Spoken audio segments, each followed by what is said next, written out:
Here's Davinci Resolve. I placed an arrow here onto the timeline, is this red arrow. I basically copied it from another portion of this timeline and pasted it here. Okay, but the problem is, as I move my playhead forward and backward, notice that arrow is moving in certain locations.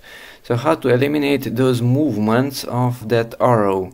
First of all, let's take a look here in the corner. It has that rhombus sign, so click on that one. That means it has keyframes. Those circular things are the keyframes. Okay, now come here to the inspector and on the video tab and take a look which value is being modified when I move the playhead to the left and to the right.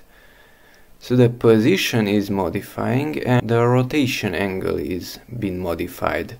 The position and the rotation angle, both of them are more or less changing. So to reset those, come to the position to the right side to this circular arrow and click on it.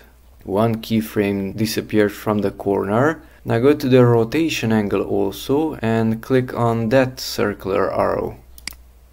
And another keyframe disappeared. And now notice that arrow is not moving anywhere. You can close this one and the movement was eliminated.